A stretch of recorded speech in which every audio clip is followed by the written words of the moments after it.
بسم اللہ الرحمن الرحیم۔ جرم بے گناہی میں حافظ محمد سعید کے ساتھیوں کو پھر سزائیں سنائی جانے لگیں۔ مملکت خدا داد پاکستان میں جرم بے گناہی میں زندانوں کے قید خانوں کے دروازے پھر کھل رہے ہیں اور بے گناہ لوگوں کو پکڑ کر ان میں ڈالا جا رہا ہے، قید کیا جا رہا ہے، گرفتاریاں ہو رہی ہیں اور سزائیں سنائی جا رہی ہیں۔ کل ایک بار پھر جماعت الدعویٰ کے 3 رہنماؤں کو قید اور جرمانے کی سزا سنا دی گئی، جن میں حافظ عبدالسلام، پروفیسر ظفر اقبال اور عبدالرحمن مکی شامل ہیں۔ اس سے قبل 12 فروری 2020 کو بھی کئی رہنماؤں کو ایسی سزائیں سنائی گئی تھیں۔ ان میں حافظ محمد سعید بھی شامل تھے، جن کو مبینہ طور پر دہشت گردی کے لیے فنڈنگ جمع کرنے کے الزام میں 11 سال کی سزا سنائی گئی تھی۔ ان کے ساتھ دیگر بھی کئی رہنماؤں کو سزا سنائی گئی اور پھر 18 جون کو پروفیسر ظفر اقبال، یحییٰ مجاہد، عبدالرحمن مکی اور حافظ عبدالسلام کو قید و جرمانے کی سزائیں سنائی گئیں۔ ان پر الزام کیا تھا؟ الزام یہ تھا کہ ان کی جماعت کو چونکہ حکومت کالعدم قرار دے چکی ہے اور کسی کالعدم تنظیم سے تعلق رکھنے والا کوئی شخص اثاثے یعنی مدارس اور دیگر ادارے نہیں بنا سکتا، اس لیے انہیں سزا سنائی جاتی ہے۔ جماعت الدعویٰ پر دہشت گردی کے لیے فنڈنگ جمع کرنے کے الزامات بھی لگائے گئے، لیکن یہ فنڈنگ کن مقاصد کے لیے تھی؟ کیا یہ رقوم جمع کر کے جو مساجد و مدارس، تعلیمی ادارے، ہسپتال اور ڈسپنسریاں بنائی گئیں، کیا انہیں دہشت گردی کے لیے استعمال کیا جا رہا تھا؟ ہرگز نہیں، بالکل نہیں۔ ان رفاہی سرگرمیوں پر تو اقوام متحدہ جیسے ادارے نے بھی تعریفی سرٹیفکیٹ جاری کرتے رہے ہیں۔ تو پھر اصل معاملہ کیا ہے؟ در حقیقت کشمیر کاز کے لیے بھرپور کردار ادا کرنے پر انڈیا شروع دن سے جماعت الدعویٰ کا تعلق لشکر طیبہ سے جوڑ کر ان کے خلاف گمراہ کن پراپیگنڈا کرتا رہا ہے، جبکہ ساری دنیا جانتی ہے کہ لشکر طیبہ مقبوضہ کشمیر کے مقامی کشمیریوں کی جماعت ہے جو بھارتی فوج کے خلاف برسر پیکار ہے اور پاکستان میں جماعت الدعویٰ دعوتی، تبلیغی اور رفاہی و فلاحی سرگرمیاں سر انجام دیتی آ رہی ہے۔ اس حوالے سے تو لاہور ہائی کورٹ اور سپریم کورٹ بھی اپنے فیصلوں میں واضح قرار دے چکی ہیں کہ جماعت الدعویٰ اور لشکر طیبہ 2 الگ الگ تنظیمیں ہیں، اور یہ کہ محض بھارتی میڈیا کے پراپیگنڈا پر کسی پاکستانی شہری کی آزادی سلب نہیں کی جا سکتی۔ ویسے بھی دیکھا جائے تو قائد اعظم محمد علی جناح نے کشمیر کو پاکستان کی شاہراہ قرار دیا تھا، تو اس لحاظ سے جماعت الدعویٰ اگر کشمیری مہاجرین کی مدد کرتی ہے اور ان کا کام اس حوالے سے نمایاں تھا، تو یہ کاز تو ہر پاکستانی کا ہے۔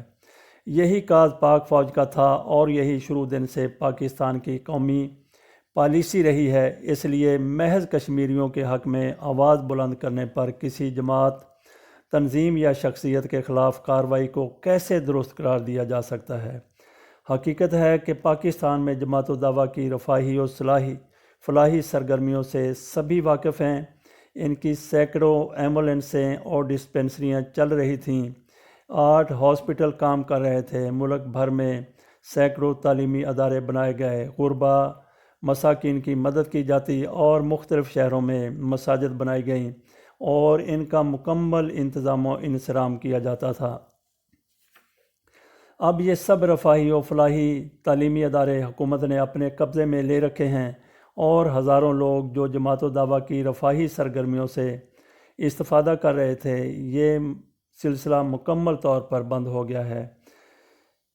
تو یہ چیزیں جماعت الدعویٰ کے کریڈٹ پر ہیں کہ پاکستان میں صحت کی اور تعلیم کی سہولتیں انہوں نے جہاں تک ممکن ہو سکا ہے ان لوگوں نے فراہم کی ہیں، اور پھر جب معاملہ آیا FATF کا، تو پھر پاکستان کو صاف ستھرا ظاہر کرنے کے لیے گرے لسٹ سے نکلنے کے لیے کچھ اقدامات کیے گئے جن کی تعریف اور تحسین کی جانی چاہیے، لیکن محض یہ ثابت کرنے کے لیے کہ ہم دہشت گردی کے خلاف کچھ نہ کچھ کر رہے ہیں، بے گناہ لوگوں کو گرفتار کرنا اور ان پر کوئی فرد جرم عائد کر کے ان کو سزائیں سنا دینا، اس کی قطعی طور پر حمایت نہیں کی جا سکتی، اور ایسے ہی جرم بے گناہی میں حافظ محمد سعید، ان کے کئی ساتھیوں اور جماعت الدعوہ کے کئی لوگوں کو گرفتار کیا گیا اور انہیں سزائیں سنائی گئیں۔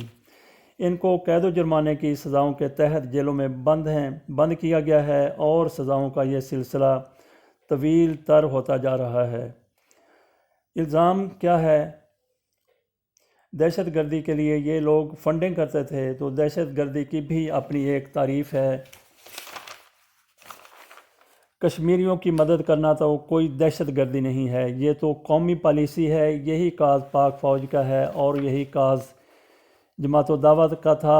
اس میں تو کسی قسم کا شک ہونا ہی نہیں چاہیے کہ اس وقت جو فنڈنگ ہو رہی تھی وہ کسی قسم کی دہشت گردی کے لیے نہیں بلکہ مظلوم کشمیری مہاجرین کی مدد کے لیے تھی۔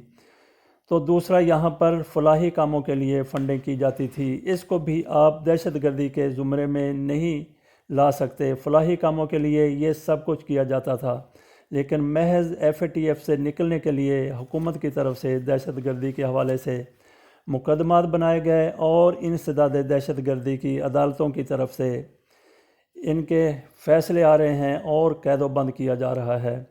یہاں پر دو سوال ہیں۔ پہلا سوال تو یہ ہے کہ کیا یہ فنڈنگ جو ہو رہی تھی اس سے بڑا جرم ہے جو اربوں خربوں پاکستان سے منی لانڈرنگ کے ذریعے پاکستان سے باہر لے جائے گئے اور پھر TTs کے ذریعے یا فلودے والوں کے ذریعے، مرونڈے والوں کے ذریعے یا دیگر ذرائع سے پاکستان آ گئے، کیا یہ اس سے بڑا جرم ہے؟ دوسری بات یہ ہے کہ ان کو تو کسی نے نہیں پوچھا، جبکہ جماعت الدعوہ کے لوگوں کو آپ پکڑ کے جیلوں میں ڈال رہے ہیں اور سزائیں سنائی جا رہی ہیں۔ میں یہ سمجھتا ہوں کہ یہ جرم بے گناہی میں لوگوں کو گرفتار کیا گیا ہے اور جرم بے گناہی میں ان کو سزائیں سنائی جا رہی ہیں۔ اس وقت ان کو مسائل کا سامنا ہے اور انہیں مشکلات کا سامنا ہے، تو اس حوالے سے وہ لوگ جو اس کاز کے لیے جماعت الدعوہ کے حامی رہے ہیں، فنڈنگ کرتے رہے ہیں، وہ تو کسی حد تک محفوظ ہیں، لیکن جو لوگ اس کے حامی ہیں جیسے جماعت اسلامی ہو گئی یا دیگر مذہبی جماعتیں ہو گئیں، انہوں نے بھی مکمل خاموشی اختیار کر رکھی ہے۔ اگلی بات ہماری یہ ہے کہ جماعت الدعوہ نے جس طرح آپ پیپلز پارٹی کے لیڈروں کو پکڑ کر دیکھ لیں، نون لیگ کے لیڈروں کو پکڑ کر دیکھ لیں، جیسا کہ پکڑا بھی گیا ہے کرپشن کے معاملات میں، منی لانڈرنگ کے معاملات میں، تو وہ زمین و آسمان کو ایک کر دیتے ہیں، افراتفری مچا دیتے ہیں، امن و امان کی صورتحال بدتر کر دیتے ہیں۔ جبکہ جماعت الدعوہ کے خلاف اتنا کچھ ہوا، انہیں کس قدر مشکلات کا سامنا ہے، لیکن پورے ملک میں ایک پتا بھی نہیں ٹوٹا۔ ان کو پتہ ہے کہ آج پاکستان کو مشکلات کا سامنا ہے، پاکستان کو کسی طرح گرے لسٹ سے نکلنا ہے اور بلیک لسٹ جانے سے بچنا ہے۔ اس طریقے سے ان کا اپنی قید و بند پر خاموش رہنا، وگرنہ تو جتنی منظم جماعت الدعوہ کے لوگ ہیں کسی اور جماعت کے ہو ہی نہیں سکتے، اور پھر ایک سے بڑھ کر ایک جانثار ہے۔ یہ صرف پاکستان کے لیے اور پاکستان کو مشکلات سے بچانے کے لیے انہوں نے خاموشی اختیار کر رکھی ہے، پرامن ہیں، کسی قسم کا احتجاج کر رہے ہیں نہ مظاہرے کر رہے ہیں، کسی قسم کے مظاہرے نہیں ہو رہے۔ لیکن آخر میں ہم پھر وہی بات کریں گے جو پنجابی میں کہتے ہیں کہ اگر ہنڈیا کا منہ کھلا ہو تو کتے کو شرم کرنی چاہیے۔ اگر جماعت الدعوہ کے لوگ خاموش ہیں، کوئی احتجاج نہیں کر رہے، کوئی مظاہرے نہیں کر رہے، تو دوسرے لوگوں کو بھی سوچنا چاہیے کہ ان کو اس طریقے سے قید و بند کر رہے ہیں، ان کو بھی خیال کرنا چاہیے کہ وہ اس حد تک کیوں جا رہے ہیں کہ ہر تیسرے دن کسی نہ کسی مقدمے میں ان کی لیڈرشپ کو آپ سزائیں سنائے جا رہے ہیں۔ اللہ تعالیٰ پاکستان کا حامی و ناصر ہو اور جرم بے گناہی میں قید لوگوں کی اللہ تعالیٰ نصرت فرمائے۔ خدا حافظ۔